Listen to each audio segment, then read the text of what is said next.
నీ కుటుంబంలో ఒక కొత్త వ్యక్తి వచ్చింది అని అంటే నువ్వేం చేయాలి? మీరందరూ గుంపు పోవాలా వద్దా? దర్శించడానికో, మాట్లాడడానికో, తెలుసుకోవడానికో.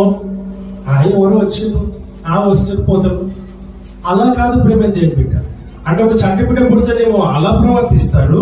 సంఘంలోనికి, మన కుటుంబంలోనికి ఒక కొత్త వ్యక్తి వస్తే ఆ వ్యక్తిని నువ్వు అర్థం చేసుకోవాలి కదా, నువ్వు ప్రేమించాలి కదా, నువ్వు ఇష్టపడాలి కదా, నీ ప్రేమను కనపరచాలి కదా, నీ ప్రేమను నువ్వు చూపించాలి కదా, నీ ఇష్టము ఎంత గొప్పగా ఉందో తెలియచేయాలి కదా. ఆ వ్యక్తి వెళ్ళి పాత వాళ్ళకి లేకపోతే ఇంకొక వేరే వాళ్ళకి అందరికి సాక్ష్యం ఇస్తుంది.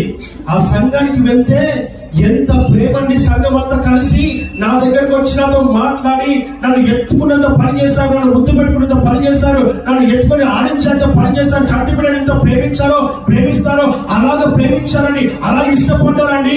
అలాగే నా మీద వచ్చేసి నాతో పక్కన కూర్చొని మీరు ఎక్కడ, మీరు ఎవరు, ఏంటి సంగతి అన్ని తెలుసుకొని మీ గురించి మేము ప్రార్థన చేస్తాం, మీ గురించి ప్రార్థన చేస్తాం అని రకరకాలుగా మాట్లాడి నన్ను ఆదరించినారు.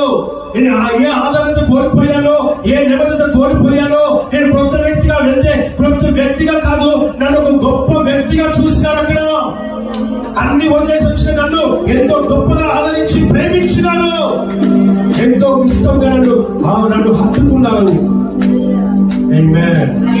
ఏది నీ ప్రేమ? ఏది నీ ఇష్టం? ఎక్కడుంది నీ యొక్క నిజమైన దేవుని యొక్క ప్రేమ?